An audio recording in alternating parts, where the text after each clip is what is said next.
to today's video. This is Anupama. तो आज हम लोगों को इलेक्ट्रिसिटी का हीट टॉपिक कवर करना है और इस टॉपिक में बड़ा छोटा सा टॉपिक है, इसमें कुछ खास ऐसा है नहीं और थोड़ा सा थ्योरेटिकल भी है और ऑब्वियसली न्यूमेरिकल्स तो हैं क्योंकि फॉर्मूले हैं इसके. तो आइए स्टार्ट करते हैं. But before starting the topic वही बात मैं आप लोगों के साथ दोहराना चाहूँगी कि in case you like the video, in case you like my effort, then please do like the video and मतलब कि hit the like button. And you have any doubt or you have any suggestion or you have any advice or you have any thought, whatever comes in your mind, please put it in the comment section so that मैं उसको देखूँ. और यहाँ पे जितने भी questions मैं यहाँ पे सॉल्व कराती हूँ उसके आंसर्स भी डाल दिया करो यार कमेंट्स में. लगे तो कि हाँ तुम लोग वीडियो देख रहे हो और क्वेश्चंस खुद से सॉल्व कर रहे हो, ठीक है. यहाँ पे पिक्चर देखने तो आओगे नहीं, ठीक है. When you are watching a physics video then you have to make sure that you are available with a pen and a copy so that you can solve the numericals. तो ये चीज़ें हो गई. And if you are new to this channel then please subscribe to the channel. And if you are already a subscriber then thank you so much for being such a great supporter. थोड़ा सा camera हिल गया but anyway let us start with the video. तो topic है हमारा heating effect of electric current, ठीक है. बड़ा ही interesting सा टॉपिक है ये. अब देखो इलेक्ट्रिक करंट के कुछ 3 इफ़ेक्ट्स होते हैं, ठीक है. वो तीनों इफ़ेक्ट्स कौन कौन से होते हैं आइए देखते हैं. पहला है इलेक्ट्रिक करंट के पहला जो है वो है हीटिंग इफ़ेक्ट, ऑब्वियसली जो हमको यहाँ पे पढ़ना है, ठीक है. Heating effect of electric current.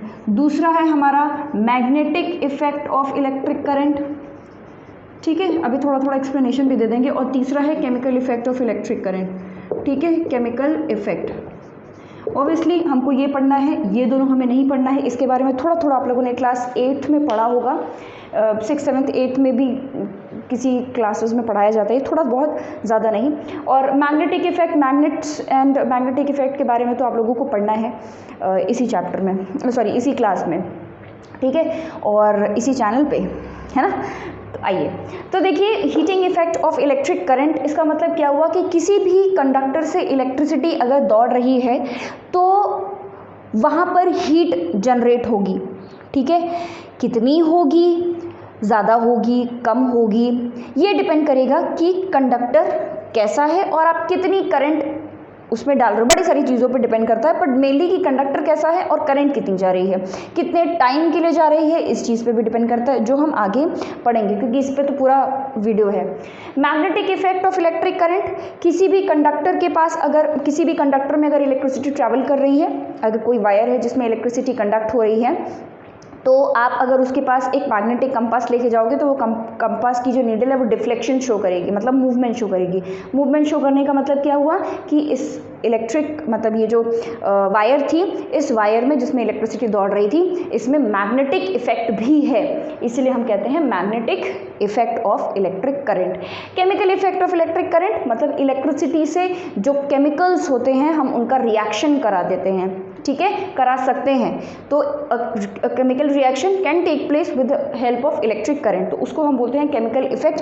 कोई बड़ी बात नहीं, जैसे आप लोगों ने इलेक्ट्रोलिसिस ऑफ वाटर पढ़ा है इन केमिस्ट्री, ठीक है. केमिस्ट्री के फर्स्ट चैप्टर में आप लोगों ने इलेक्ट्रोलिसिस ऑफ वाटर पढ़ा है. तो इलेक्ट्रोलिसिस ऑफ वाटर क्या है, chemical effect of electric current की वजह से ही तो इलेक्ट्रिसिटी की हेल्प से हम केमिकल रिएक्शन करा रहे हैं, तो chemical effect of electric current. तो ये दोनों तो हमने थोड़ा बहुत पढ़ लिया है, इसके बारे में आपको पढ़ना है अभी आगे, और ये तो आप केमिस्ट्री में थोड़ा थोड़ा पढ़ चुके हो. तो मेन हमारा जो टॉपिक है वो है heating effect of electric current. बड़ा लंबा चौड़ा इंट्रोडक्शन हो गया बट चलिए ठीक है, इतना तो चलता है. Heating effect of electric current. Question ये है कि भाई ये जो हीटिंग इफेक्ट है ये क्यों होता है, क्यों कोई कंडक्टर अगर इलेक्ट्रिसिटी कंडक्ट कर रहा है तो वहाँ हीटिंग कहाँ से आ जा रही है. भाई इसका तो कॉन्सेप्ट ही नहीं समझ में है. तो आइए समझते हैं कि हीटिंग कहाँ से आ रही है. मान लीजिए कि ये एक कंडक्टर है, ठीक है. ये एक कंडक्टर है, इसमें इलेक्ट्रॉन्स होंगे, फ्री इलेक्ट्रॉन्स है ना, फ्री चार्जेस होते हैं, यही इलेक्ट्रॉन तो ट्रैवल करते हैं. तो इसमें ये फ्री इलेक्ट्रॉन्स है. अब और फ्री इलेक्ट्रॉन्स के साथ साथ क्या होते हैं कंडक्टर में? कटायंस। मैंने आपको बताया था क्या होते हैं कटायंस। कटायंस क्या होते हैं? Positively charged ions. ठीक है, जब कोई एटम इलेक्ट्रॉन दे देता है, रिलीज कर देता है, तो जो एटम है वो क्या बन जाता है? कटायन। तो इलेक्ट्रॉन उसने रिलीज कर दिया, ठीक है, और एटम खुद क्या बन गया? कटायन, जिसको मैंने पॉजिटिव साइन से इस तरीके से डिनोट कर दिया है। ठीक है, तो रेजिस्टेंस आप लोगों ने पढ़ लिया है। अब रेजिस्टेंस क्या होता है? जब ये इलेक्ट्रॉन, ये जो जितनी ज़्यादा कटायंस किसी कंडक्टर में होंगे, है ना, जितने ज़्यादा कटायंस किसी कंडक्टर में होंगे उतनी ज़्यादा भीड़ होगी वहाँ पर, और इलेक्ट्रॉन को मूव करने में, एक टर्मिनल से दूसरे टर्मिनल में मूव करने में दिक्कत होगी कि नहीं दिक्कत होगी? इतनी ट्रैफिक है, इसी को हम क्या कहते थे? रेजिस्टेंस। इतनी बात क्लियर हुई? बोलो हाँ या ना, लिखो ज़रा कमेंट में क्लियर हो गई है इतनी बातें। अब अगर ये बातें क्लियर हो गई है तो आगे सुनो। अब देखो क्या होगा कि ये जो इलेक्ट्रॉन है, ठीक है, मान लो ये एक इलेक्ट्रॉन मैंने ले लिया और ये कुछ पॉजिटिव चार्जेस हैं, ठीक है। अब ये इलेक्ट्रॉन मूव कर रहा है। अगर कोई चीज़ मूव कर रही है, मोशन में है, तो यानी कि उसके पास एनर्जी होगी। भैया बिना एनर्जी को कोई चीज़ कैसे मूव करेगा? मूव कर पाएगा क्या? नहीं। तो यानी कि इलेक्ट्रॉन के पास क्या है? Kinetic energy. Kinetic energy is the energy related to motion. तो अगर ये इलेक्ट्रॉन एक जगह से दूसरी जगह मूव कर रहा है तो यानी कि उसके पास क्या है? Kinetic energy. अब ये इलेक्ट्रॉन जा रहा है, लेकिन बीच में उसको पॉजिटिव कटायन मिल गया, ये टकरा जाएगा इससे, ठीक है कि नहीं? जब ये इलेक्ट्रॉन इससे टकराएगा तो इसकी कुछ काइनेटिक एनर्जी चेंज हो जाती है, किसमें? हीट एनर्जी में। ठीक है, किसमें चेंज हो जाती है? हीट एनर्जी में। और यहीं से जनरेट होता है आपका हीट। अब एक इलेक्ट्रॉन तो टकराएगा नहीं, बड़े सारे इलेक्ट्रॉन्स हैं, हर इलेक्ट्रॉन थोड़ा थोड़ा हीट जनरेट करेगा, थोड़ा सी अपनी, उसकी पूरी काइनेटिक एनर्जी खत्म हो जाएगी तो फिर इलेक्ट्रॉन तो मूव ही नहीं करेगा, है ना, टकराया खत्म। तो ऐसा तो होता नहीं है। तो इलेक्ट्रॉन मूव करता है तो कुछ काइनेटिक एनर्जी उसकी चेंज हो जाती है, किसमें कन्वर्ट हो जाती है? हीट में। ठीक है भाई, एनर्जी तो एक फॉर्म से दूसरे फॉर्म में जा सकती है ना, चेंज कर सकती है ना। तो काइनेटिक एनर्जी चेंज हो गई हीट एनर्जी में, और इसीलिए आपका कंडक्टर थोड़ी देर बाद गर्म हो जाता है। ठीक है, अब कितना गर्म होगा? अब देखो, इलेक्ट्रॉन जितना ज़्यादा टकराएगा, जितने ज़्यादा पॉजिटिव चार्जेस यहाँ होंगे उतना ज़्यादा इलेक्ट्रॉन की चांसेस है टकराने की, और जितनी ज़्यादा बार वो टकराएगा उतनी ज़्यादा काइनेटिक एनर्जी हीट एनर्जी में चेंज होगी। बात समझ में आई? यानी कि इलेक्ट्रॉन, सिंपल शब्दों में, इलेक्ट्रॉन जब कोलाइड करता है, ठीक है, किसी कंडक्टर में इलेक्ट्रॉन कोलाइड करता है तो वो क्या जनरेट करता है? हीट, क्योंकि काइनेटिक एनर्जी चेंज होती है हमेशा। जब भी कोलिजन होगी तो काइनेटिक एनर्जी चेंज होगी हीट एनर्जी में। मतलब क्या कि नंबर ऑफ कोलिजन्स, ऐसे लिख सकते हैं, number of collisions is equal, या ये कह लो नंबर ऑफ कोलिजन्स ज़्यादा होगा तो मतलब क्या? हीट भी ज़्यादा होगी। जितने ज़्यादा कोलिजन्स उतने ज़्यादा हीट जनरेट होगी। और हमें पता है कि नंबर ऑफ कोलिजन तो सीधे सीधे रिलेटेड है किससे? रेजिस्टेंस से। अरे है कि नहीं? बोल भैया, है कि नहीं? सीधे सीधे रिलेटेड नहीं है रेजिस्टेंस से। जितनी ज़्यादा भीड़ होगी कंडक्टर में, ठीक है, इलेक्ट्रॉन को मूव करने में उतनी ज़्यादा दिक्कत होगी। इलेक्ट्रॉन उतना ज़्यादा बार बार कोलाइड करते मूव करेगा, तो नंबर ऑफ कोलिजन्स, और यही तो होता है रेजिस्टेंस। यही क्या होता है? रेजिस्टेंस। कितनी भीड़ है, ट्रैफिक। ये अगर आपको ये चीज़ें नहीं समझ में आ रही है रेजिस्टेंस के बारे में, अगर आपको जानना है तो आप प्रीवियस वीडियो देख लीजिए, मैं यहाँ पे लिंक आपको दे दूँगी, ठीक है, आई बटन में, आप जाके वहाँ पे देख लीजिएगा। तो ये बातें हो गई कुछ अबाउट रेजिस्टेंस। तो अब आपको क्लियर हो गया तो कॉन्सेप्ट बिहाइंड हीट, की हीट प्रोड्यूस कहाँ पे हो रही है। तो इसका मतलब ये हुआ कि अगर किसी कंडक्टर का रेजिस्टेंस बढ़ा दिया जाए, रेजिस्टेंस मतलब ये ट्रैफिक, अगर किसी कंडक्टर का ये ट्रैफिक बढ़ा दिया जाए तो हीट बढ़ जाएगी। अगर यही ट्रैफिक यानी कि ये रेजिस्टेंस अगर किसी कंडक्टर का कम कर दिया जाए या कम हो किसी कंडक्टर का रेजिस्टेंस तो हीट भी कम हो जाएगी। जितना ज़्यादा रेजिस्टेंस उतनी ज़्यादा हीट, जितना कम रेजिस्टेंस उतनी कम हीट। ये हो गया कॉन्सेप्ट। अच्छा, रेजिस्टेंस बढ़ाएंगे कैसे? बहुत आसान है भाई, R is equal to rho L upon A पढ़ा था, ठीक है। एल क्या है? Length of the conductor. A क्या है? Cross section area of the conductor. Cross section area मैंने आप लोगों को बताया था, किसी कंडक्टर को बीच में से काट दो तो ये जो एरिया निकल के आ रहा है यही क्या है? आपका क्रॉस सेक्शन एरिया, ठीक है। तो अगर रेजिस्टेंस बढ़ाना है तो आप लेंथ को बढ़ा दो, डायरेक्टली प्रोपोर्शनल है तो लेंथ बढ़ाओ, रेजिस्टेंस अपने आप बढ़ जाएगा, ठीक है। और एरिया अगर कम करोगे तो रेजिस्टेंस बढ़ेगा, रेजिस्टेंस बढ़ाने के लिए लेंथ बढ़ाना पड़ेगा और एरिया कम करना पड़ेगा। मतलब आप पतली से पतली वायर बनाइए और खूब लंबी, ठीक है, पतली पतली वायर्स बनाइए और खूब लंबी बनाइए, तो उस वायर में, उस कंडक्टर में रेजिस्टेंस ज़्यादा होगा, और रेजिस्टेंस ज़्यादा होगा तो हीट भी ज़्यादा होगा। और इलेक्ट्रिसिटी के इसी हीट प्रोड्यूसिंग प्रॉपर्टी को, इसी हीटिंग इफेक्ट को हम यूज़ करते हैं इलेक्ट्रिक हीटर्स और बाकी, जैसे इलेक्ट्रिक आयन में, इलेक्ट्रिक बल्ब में यही कॉन्सेप्ट प्रिंसिपल यूज़ होता है, ठीक है। तो आपने देखा होगा, किसी ने हीटर देखा है तो आपने देखा होगा कि हीटर में वायर्स ऐसे गोल गोल गोल गोल क्वाइल अप की जाती है, ठीक है। वो किस चीज़ की वायर होती है? नाइक्रोम की वायर होती है, ठीक है। निकेल और क्रोमियम का अलॉय है, वो नाइक्रोम वायर है, ठीक है। क्यों अलॉय लिया? अलॉय क्यों लिया? क्योंकि अलॉय की रजिस्टिविटी बहुत ज़्यादा है, रजिस्टिविटी ज़्यादा है। आपके बुक में रजिस्टिविटी का एक चार्ट बना हुआ है, उसमें अगर आप देखो तो मेटल्स, उसके बाद अलॉयज़, ठीक है। तो सबसे कम रेजिस्टिविटी होती है मेटल्स की, और जैसे जैसे मेटल्स अलॉय बनते जाएंगे, मतलब हम जैसे जैसे एक मेटल में दूसरा मेटल जोड़ के उसको अलॉय बनाएंगे, रेजिस्टिविटी बढ़ जाएगी। तो अलॉयज़ की रेजिस्टिविटी ज़्यादा होती है तो रेजिस्टेंस भी तो ज़्यादा हो जाएगा, ठीक है। तो इसलिए हम जनरली हीटिंग डिवाइसेस में प्रेफर करते हैं अलॉयज़ यूज़ करना। तो जो हीटर्स होते हैं उसमें आपने देखा होगा कि नाइक्रोम वायर को क्वाइल अप की जाता है। क्यों? क्योंकि उसको बहुत लंबा बनाया गया है, और उस लंबी से वायर को, लंबा क्यों? रेजिस्टेंस बढ़ाना है, जितना ज़्यादा रेजिस्टेंस उतना ज़्यादा हीट। हमको तो हीटिंग इफेक्ट चाहिए ना, हम चाहते कि ज़्यादा से ज़्यादा वो हीट हो, ठीक है। तो यही कॉन्सेप्ट यूज़ किया जाता है। आइए ज़रा हम heating effect of electric current में जो हीट जनरेट होगी उसका फॉर्मूला डिराइव करते हैं। इसको लिख लो, कहीं पर कुछ ऐसे उतार लो। ओके, चलो भाई इसके आगे पढ़ते हैं। अब देखो, हम लोगों ने वोल्टेज के बारे में पढ़ा था। वोल्टेज का फॉर्मूला क्या? What is voltage? एक पॉइंट से दूसरे पॉइंट तक किसी इलेक्ट्रॉन को ट्रैवल कराने में जितनी एनर्जी लग रही है उसी को हम क्या बोलते हैं? इलेक्ट्रिक पोटेंशियल, यानी कि वोल्टेज, ठीक है। तो आप लोगों ने पढ़ा है कि voltage is equal to work done upon charge, work per unit charge, ऐसे तो बोलते हैं ना। What is voltage? Work per unit charge, work per unit charge, ये है वोल्टेज।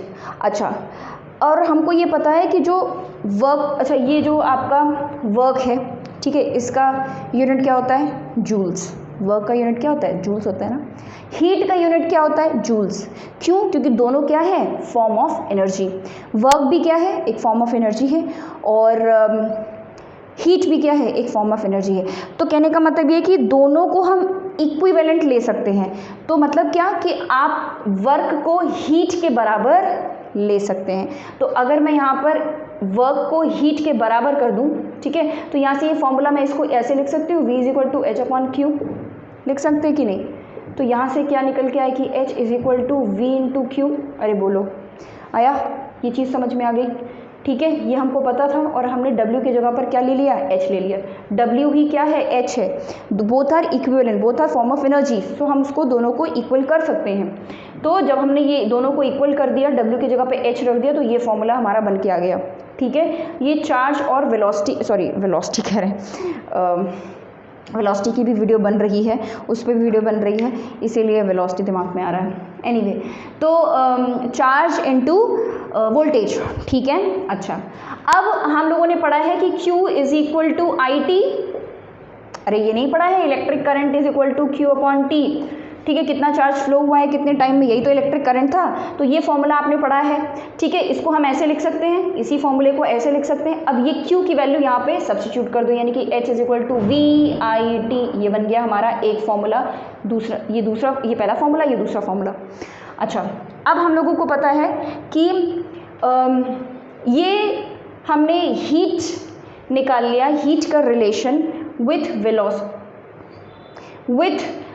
वोल्टेज एंड करंट, ठीक है। टाइम तो चलो ठीक है, वोल्टेज एंड करंट, ठीक है। तो मतलब क्या कि अगर किसी कंडक्टर में आप वोल्टेज जितना ज़्यादा दोगे उतना ज़्यादा हीट वो प्रोड्यूस करेगा। जितना ज़्यादा करंट दोगे उतना ज़्यादा हीट प्रोड्यूस करेगा, और जितना ज़्यादा टाइम के लिए आप करंट या वोल्टेज दे रहे हो किसी कंडक्टर में उतनी ज़्यादा heat produce. Just for example एक बल्ब, ठीक है, बल्ब को अगर आप 1 घंटे जलाओगे तो कम हीट, और उसको 1 घंटे बाद अगर आप उसको टच करते हो तो उतनी हीट जनरेट नहीं होगी, उतनी हीट आपको नहीं फील होगी जितने कि कोई बल्ब अगर 24 घंटे जला हुआ है। तो 24 घंटे जला हुआ बल्ब काफ़ी गर्म होगा। तो क्यों, यहाँ पे किस पे डिपेंड कर रहे हैं, टाइम पे, ठीक है। जितना ज़्यादा टाइम के लिए इलेक्ट्रिसिटी उसमें दी जाएगी उतनी ज़्यादा हीट जनरेट होगी, ठीक है। अभी हम लोगों ने पढ़ा था कि रेजिस्टेंस के डायरेक्टली प्रोपोर्शनल होता है हीट, जितना ज़्यादा रेजिस्टेंस उतना ज़्यादा हीट। अब ज़रा इसका रिलेशन, हम हीट का रिलेशन रेजिस्टेंस के लिए के साथ भी निकालते हैं। देखिए ओम्स लॉ क्या कहता है, V is equal to I R कहता है। तो यानी कि अगर मैं यहाँ पर V की वैल्यू पुट करूँ, सब्स्टिट्यूट करूँ, तो ये आई आर हो जाएगा, और ये I पहले से ही है, और ये T, यानी कि I स्क्वायर आर टी, यानी कि हीट का एक फॉर्मूला ये भी हो गया। यहाँ पर हीट का रिलेशन हमने निकाला है with current, resistance and time. Time यहाँ पर स्मॉल टी चल रहा है हमारा, तो स्मॉल टी ही रखें। अच्छा, अब अभी मैंने इसी फॉर्मूले में क्या पुट किया, यहाँ पर V को सब्स्टिट्यूट किया। अब यहीं पर आप R को सब्स्टिट्यूट करो, ठीक है। इसी फॉर्मूले में अब R को कह रहे I को सब्स्टिट्यूट करो, ठीक है। तो यहीं से निकल आएगा I is equal to V upon R, ठीक है। इस वैल्यू को अब यहाँ पर सब्स्टिट्यूट करूँ तो क्या हो जाएगा, H is equal to V as it is रहेगा। I की जगह पे क्या लिख दोगे, V अपॉन R, और T एज इट इज छोड़ दो। तो एक फॉर्मूला आपका ये भी बन गया। तो ये बड़े सारे वैरायटी ऑफ फॉर्मूलाज हमने बना के दे दिए हैं, एक ये, ठीक है। तो ये कुल 4 फॉर्मूलेज हैं आपके, जो कि हीट के न्यूमेरिकल सॉल्व करने के लिए यूज़ किए जा सकते हैं, डिपेंडिंग अपॉन कि आपको क्या क्वेश्चन में दिया है। अगर क्वेश्चन में रेजिस्टेंस के बारे में कोई बात नहीं हो रही है, सिर्फ वोल्टेज, करंट, टाइम, हीट, ये सब के बारे में बात हो रही है, तो आप रेजिस्टेंस वाला फॉर्मूला थोड़ी लगाओगे, आप ये वाला फॉर्मूला लगाओगे, फट से क्वेश्चन सॉल्व करोगे। अगर क्वेश्चन में कहीं चार्ज के रिस्पेक्ट में बात हो रही है तो ये वाला फॉर्मूला लगाओगे, रेजिस्टेंस के रिस्पेक्ट में बात हो रही है तो इन दोनों में से कोई एक फॉर्मूला लगा लोगे। तो डिपेंडिंग अपॉन दिस आप ये सारे फॉर्मूलेज यूज़ कर सकते हो, ठीक है। तो ज़रा हम लोग यहाँ पे कोने में चुपके से लिख लें, क्योंकि हमको न्यूमेरिकल्स लगाने होंगे, है ना। तो फटाफट आइए लिख ले इन फॉर्मूलेज को कहीं पर, ठीक है। तो H is equal to VQ, ये हमारा पहला फॉर्मूला था, ठीक है। H is equal to I square R T, H is equal to VIT, small T ले लेते हैं, बड़ा टी बार बार लिख रही हूँ मैं, और H is equal to V square upon R T.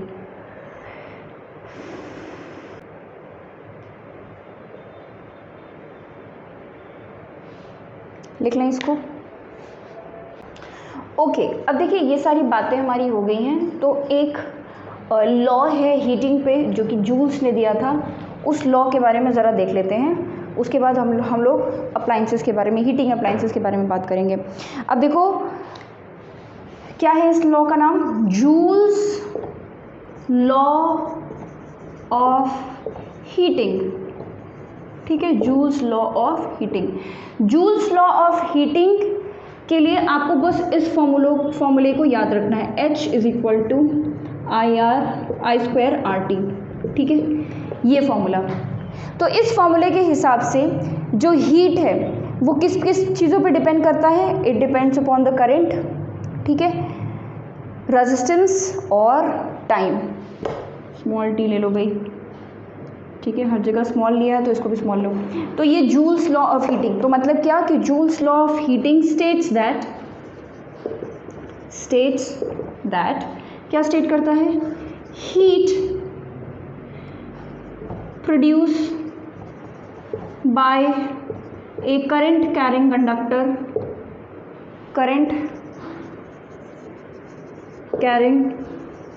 Conductor is, या ऐसे लिख लो, depends upon the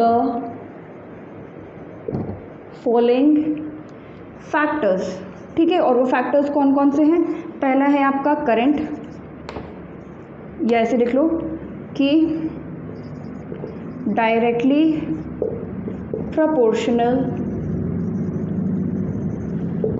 to the square of current, ठीक है, जितना करंट फ्लो कर रहा है उसका स्क्वायर। दूसरा डायरेक्टली प्रोपोर्शनल किसके, टू रेजिस्टेंस, रेजिस्टेंस के डायरेक्टली प्रोपोर्शनल। तीसरा डायरेक्टली प्रोपोर्शनल टू क्या है, टाइम, ठीक है।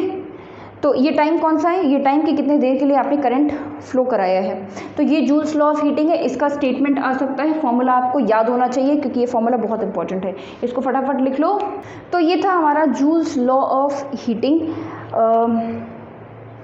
इसके बाद हम लोग बात करते हैं कुछ ऐसे अप्लाइंसेस जहाँ पे इस हीटिंग का हम यूज़ करते हैं। ऑल्दो वैसे हीटिंग इफेक्ट, इलेक्ट्रिक करंट का हीटिंग इफेक्ट हमारे लिए उतना फ़ायदेमंद नहीं है, ये नुकसान है क्योंकि काफ़ी सारी इलेक्ट्रिकल एनर्जी वेस्ट हो जाती है हीट एनर्जी में, ठीक है। जैसे फॉर एग्जांपल आपके मिक्सर्स और जूसर्स जो होते हैं, तो उसमें जो हीट प्रोड्यूस होती है, आपने देखा होगा कुछ देर बाद गर्म हो जाता है, उसमें जो हीट प्रोड्यूस हो रही है क्या वो हमारे किसी काम की है, किसी काम की नहीं है, ठीक है। तो वेस्टेज ऑफ एनर्जी है, काफ़ी सारी इलेक्ट्रिकल एनर्जी हीट एनर्जी में वेस्ट हो गई जो कि हमारे किसी काम की नहीं है। तो heating effect is not good, but heating effect के कई सारे फ़ायदे भी हैं, ठीक है। इसको, इसी heating effect of electric current को हमने अपने अप्लाइंसेस में यूज़ कर लिया है, ठीक है। और वैसे भी हम लोग क्या है, हम लोग वी आर ह्यूमंस और हम हर जगह से फ़ायदा निकालना अपना जानते हैं। तो देखो कुछ अप्लाइंसेस, जैसे फॉर एग्जांपल हमारा हो गया है इलेक्ट्रिक बल्ब, ठीक है, इलेक्ट्रिक बल्ब।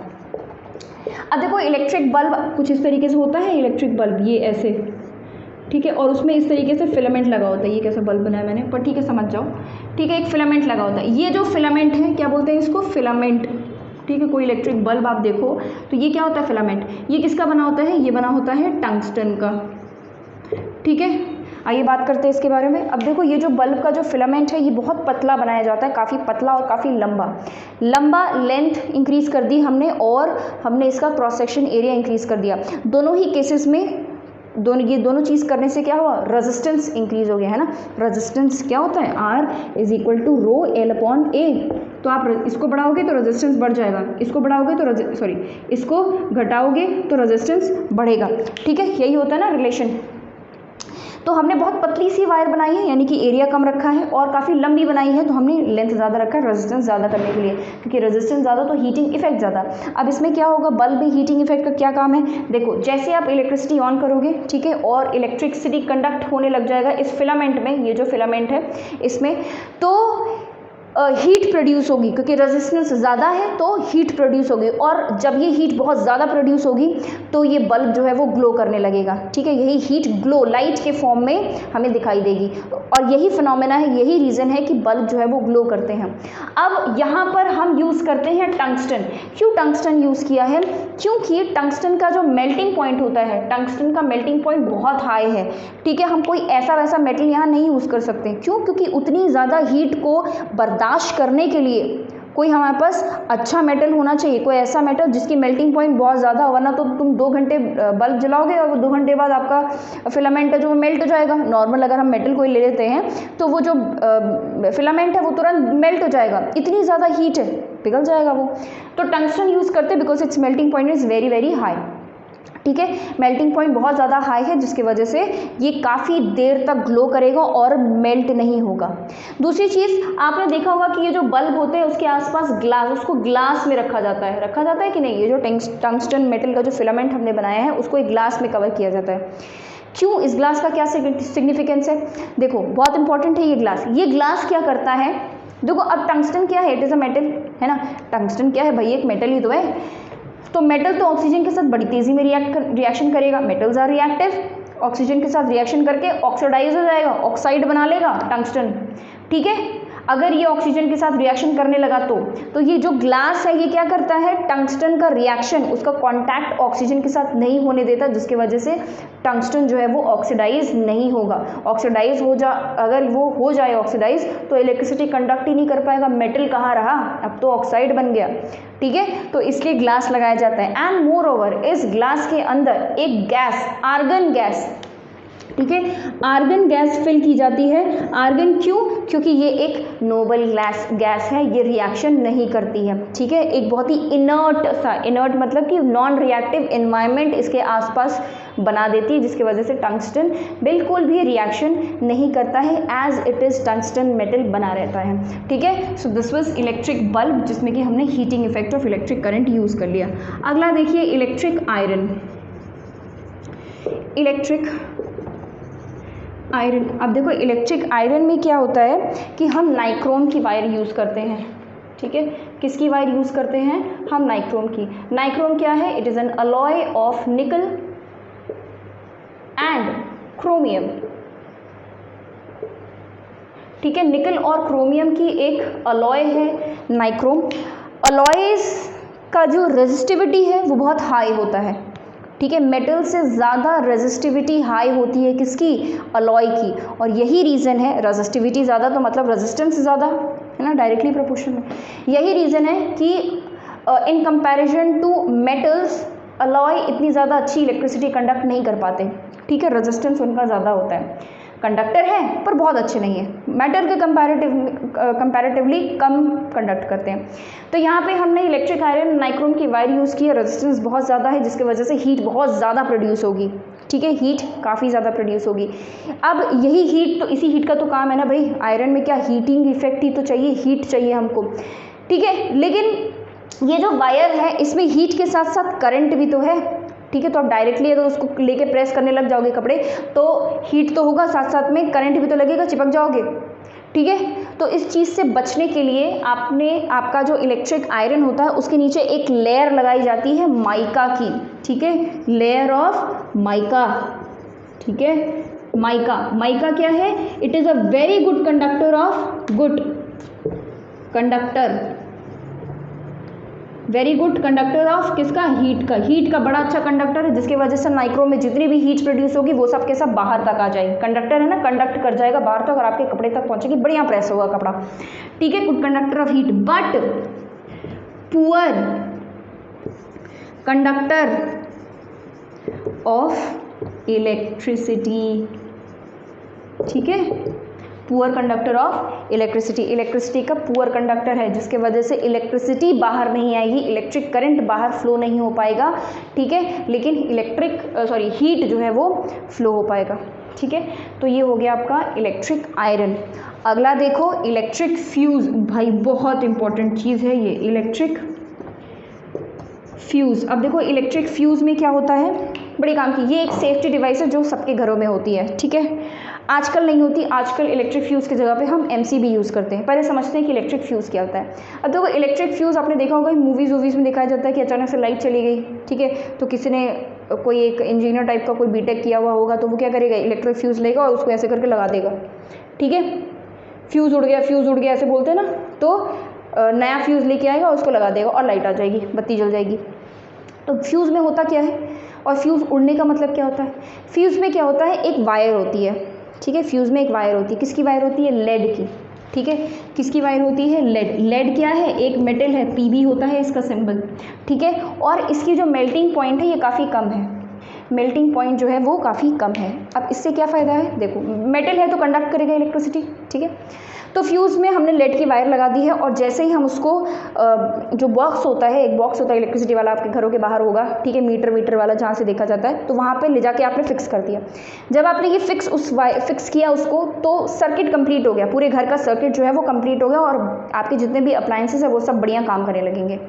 ठीक है, और हमारे घर में आजकल छोटे मोटे अप्लायंसेस तो नहीं है ना, हम लोग एसी चलाते हैं, टीवी चलाते हैं, फ्रिज चलाते हैं। ठीक है, और हीटर यूज़ करते हैं हम, क्या बोलते हैं उसको, इंडक्शन यूज़ करते हैं। ठीक है, मिक्सर्स, जूसेस वगैरह बड़ी सारी चीज़ें हम लोग यूज़ करते हैं। ठीक है, तो ये बड़े महंगे अप्लायंसेस हैं। ठीक है, ये ख़राब हो गए तो दिक्कत हो जाएगी ना, तो हम क्या करते हैं, हमने इसीलिए इनको बचाने के लिए हमने फ्यूज़ लगाया है, लेड की वायर लगा दी। आपने जैसे उसको इंसर्ट किया वैसे ही सर्किट कंप्लीट हो गया, बढ़िया आपके सारे अप्लायंसेस चलेंगे। ठीक है, महंगे वाले। अब क्या हो गया कि मान लो कि वोल्टेज फ्लक्चुएट करे, अचानक से वोल्टेज बहुत ज़्यादा हो गया।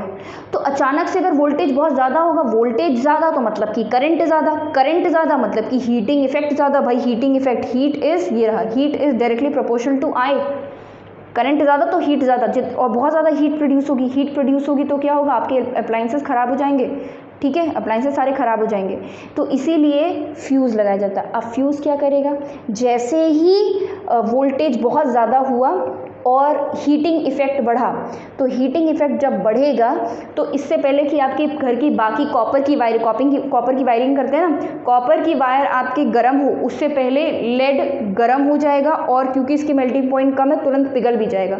लेड पिघल गया, जो लेड की वायर है वो पिघल गई, वायर पिघल गई तो सर्किट ब्रेक हो गया, तो आपके जो अप्लाइंसेस है उसमें करंट नहीं पहुंचा, वो सब के सब सेफ बच गए, ठीक है। तो ये काम है इलेक्ट्रिक फ्यूज़ का। It is a safety device जो कि हमारे इम्पॉर्टेंट महंगे अप्लाइंसेस को बचा के रखता है। कभी भी अगर वोल्टेज का फ्लक्चुएशन हुआ, अचानक से करंट बहुत ज़्यादा, वोल्टेज बहुत ज़्यादा आ गया, कम हो गया, तो ये चीज़ होता है। अब हम लोगों ने इलेक्ट्रिक फ्यूज़ को रिप्लेस कर दिया है MCB से, ठीक है। MCB क्या है, MCB का फुल फॉर्म होता है मिनिएचर सर्किट ब्रेकर, ठीक है। मिनिएचर सर्किट ब्रेकर, ये है फॉर्मूला किसका, MCB का। तो इसमें स्विच जैसा होता है, ऐसे प्लग जैसा होता है। तो जैसे ही वोल्टेज अगर अचानक से बहुत ज़्यादा बढ़ गया, ठीक है, तो क्या होगा, वो अपने आप ही नीचे गिर जाएगा, सर्किट अपने आप ब्रेक हो जाएगा, आपको कुछ करने की ज़रूरत ही नहीं है, ठीक है, वो अपने आप। उसके बाद फिर आप उसको ऊपर कर दो तो फिर दोबारा वो सर्किट कंप्लीट हो जाएगा और आपके अप्लाइंसेस चलने लगेंगे।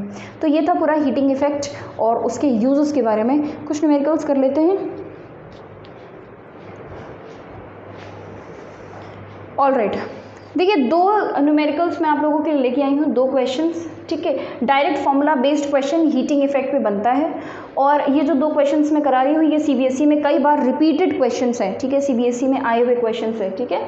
और एक और चीज़ मैं आप लोगों को बता दूँ, कई बच्चे ऐसे होते हैं जो कि अब वीडियो यहीं तक देखेंगे, अब न्यूमेरिकल वाली बारी आ गई तो फिर अब वो नहीं करेंगे न्यूमेरिकल, ठीक है। गलत बात है ये, जब तक आप न्यूमेरिकल्स नहीं करोगे तब तक आपको कॉन्फिडेंस ही नहीं आएगा कि आपने चीज़ें समझ ली हैं, ठीक है, फॉर्मूले आप यूज़ करने आ गया है आपको, ठीक है। मेन पार्ट तो न्यूमेरिकल लिया है ना, बाकी एक्सप्लेनेशन तो जगह जगह दिया ही हुआ है, ठीक है। आइए चलिए न्यूमेरिकल करते हैं। मान लीजिए कि एक क्वेश्चन मैंने यहाँ पे ले लिया है, calculate the amount of heat produced by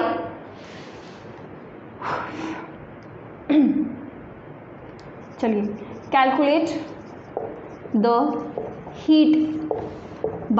heat produce लिख लो, चलो अच्छा लिख ही लेते हैं, प्रोड्यूस, थोड़ा सा आलस बना कर रही थी मैं, produced by a conductor of resistance 1000 ohms if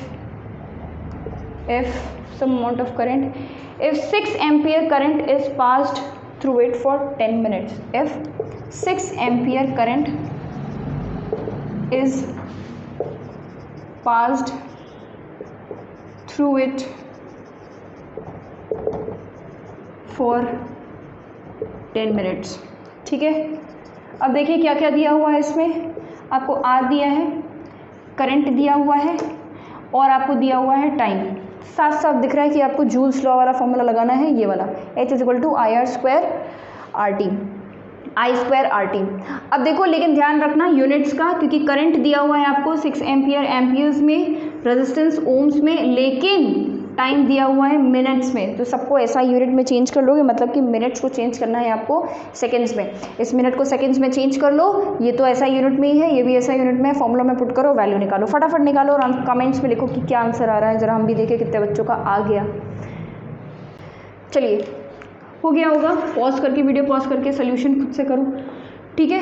अब देखो R दिया हुआ है 1000 ohms, ठीक है, सारी इन्फॉर्मेशन लिखनी है, ठीक है। और करंट दिया हुआ है, I दिया हुआ है 6 एम्पियर, और आपको टाइम दिया हुआ है 10 मिनट्स, ठीक है। अब 10 मिनट्स तो हम चेंज करेंगे किस में, सेकेंड्स में, यानी कि 10 × 60 यानी कि 600 सेकेंड्स आ जाएगा, ठीक है। अब फॉर्मूला लगाओ H = I² RT। तो I कितना है भाई, 6 का स्क्वायर इंटू R कितना है 1000 इंटू 600, तो ये 36 इंटू 600 इंटू 1000, करो भाई इसको सॉल्व, 36 126 आ जाएगा।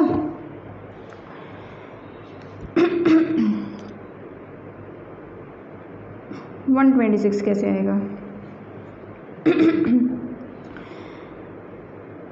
216 आ जाएगा। 18 6 6 है 36 9 20 हाँ 216 आ जाएगा।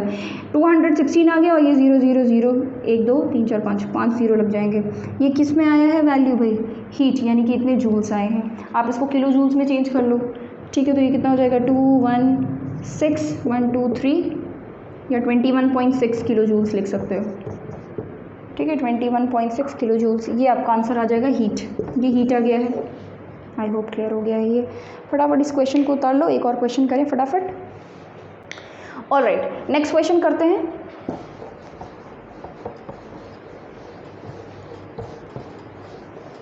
चलो नेक्स्ट क्वेश्चन ये है, मान लो कि 400 joules of heat, question number 2 है ना, हाँ। 400 joules of heat is produced by 4 ohm resistor in 4 seconds, ठीक है। सब 4 ले लिया। अब आपको निकालना है फाइंड द वोल्टेज, ठीक है। वोल्टेज निकालना है। कौन सा फॉर्मूला यूज़ करोगे? ज़रा फॉर्मूले में देख के बताओ कौन सा फॉर्मूला यूज़ करोगे। ये वाला करोगे, H = v² r into T. फटाफट यूज़ कर लेना है, H = v² r और यहाँ हो जाएगा टी। किसकी वैल्यू निकालनी है? वोल्टेज की। और यहाँ पर H क्या है? 400 = v² r क्या है? रेजिस्टर 4 है, इंटू टाइम 4 सेकेंड। सब कुछ अपने अपने यूनिट्स में है, ऐसा यूनिट में कुछ करने की ज़रूरत नहीं है। ये कट गया। अब ये कितना आ जाएगा? v = 20 आ गया, ठीक है। अंडर रूट करोगे ना भाई, v = √400 आएगा। ये कितना आ गया? 20 और वोल्ट्स, 20 वोल्ट्स। ये आपका आंसर आ गया, ठीक है। जितने भी फॉर्मूलेस लिखो सबको डब्बे में डाल लो। बड़ी आसान से देखो, मैंने पहले आप लोगों को बताया कि हीट पे जितने भी क्वेश्चंस बनते हैं वो सब के सब डायरेक्ट फॉर्मूला बेस्ड बनते हैं, ठीक है। और right, so this was all about today's video. आज हम लोगों ने हीट कंप्लीट कर लिया है। नेक्स्ट वीडियो में हम पावर कंप्लीट करेंगे और वो सेकेंड लास्ट वीडियो आप मान सकते हैं, क्योंकि उसके बाद हम एक कंप्लीट वीडियो लेके आएंगे न्यूमेरिकल्स पे, क्योंकि इस चैप्टर में न्यूमेरिकल्स ही सबसे ज़्यादा इंपॉर्टेंट है। डेरिवेशंस वगैरह तो इतने पूछा नहीं जाते हैं। आपका कॉन्सेप्ट क्लियर हो और आपको न्यूमेरिकल्स सॉल्व करने आता हो तो कुछ। अब पावर आ जाएगा तो आपने सारे टॉपिक्स पढ़ लिए, तो कई सारे फॉर्मूले जो आप इंटरचेंज या इंटर रिलेट करके क्वेश्चंस बन के आएंगे। करा देंगे हम न्यूमेरिकल्स, कोई परेशान होने वाली बात नहीं है। लेकिन आप लोग न्यूमेरिकल्स वाली वीडियो ज़रूर देखें, बिकॉज उसके बिना फिर physics is incomplete. Without numericals physics is nothing, ठीक है। It's all about numericals. So thank you for watching this video. If you are new to this channel, then please subscribe to the channel, because I come up with videos of class 9, 10 science and 11 chemistry. If you are already a subscriber, then thank you so much for being such a great supporter. If you have any doubt, you have any query, you have any suggestion, advice, you have any thought, or you want to tell me something about related to this videos or something, anything that comes in your mind, please put it in the comment section, and I will definitely follow that up. Or keep watching the videos, keep liking them and keep sharing them with your friends जिनको अभी तक videos और channel के बारे में हमारे नहीं पता है, ताकि हमारा चैनल और बड़ी फैमिली बने और ज़्यादा से ज़्यादा बच्चों को हेल्प हो पाए। So thank you and bye bye.